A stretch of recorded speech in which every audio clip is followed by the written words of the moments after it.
লা ইলাহা ইল্লাল্লাহ পাঠ করার ফজিলত নাকি অনেক বেশি। এই কালিমা হলো ইসলামের মূল ভিত্তি। এর অর্থ হলো আল্লাহ ছাড়া কোনো সত্য মাবুদ নেই। রাসূলুল্লাহ সাল্লাল্লাহু আলাইহি সাল্লাম বলেছেন, এটি হলো সর্বোত্তম জিকির।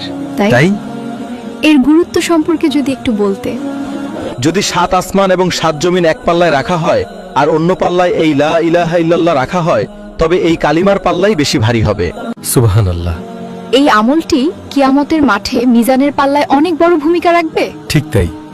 রাসূলুল্লাহ সাল্লাল্লাহু আলাইহি সাল্লাম আরো বলেছেন, কোন মুসলমান যখন কালিমাটি পড়তে থাকে তখন ওই বাক্যটি আকাশসমূহ ছেদ করে আল্লাহর সামনে গিয়ে পৌঁছায়।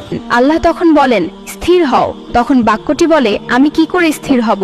যে আমাকে উচ্চারণ করেছে এখনো তাকে মাফ করা হয়নি। আল্লাহ তখন বলেন, আমি তোমাকে এমন লোকের জিহ্বা দিয়ে উচ্চারণ করিয়েছি, উচ্চারণের আগেই যাকে মাফ করে দিয়েছি।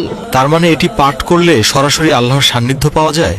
হ্যাঁ, এই কালিমা পাঠ করলে মানুষের গুনাহগুলো ঝরে যায়।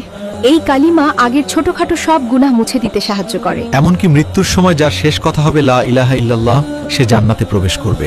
আজ থেকে আমি ঠিক করেছি, ঘরের কাজ করার সময় বা অবসরে সারাক্ষণ এই কালিমা মুখে রাখবো। ইনশাআল্লাহ মৃত্যুর আগেও মুখে থাকবে কালিমাটি। হে আল্লাহ, কালিমাটি পড়ে আমরা যেন মৃত্যুবরণ করতে পারি, আমাদের সেই তৌফিক দান করুন। আমিন।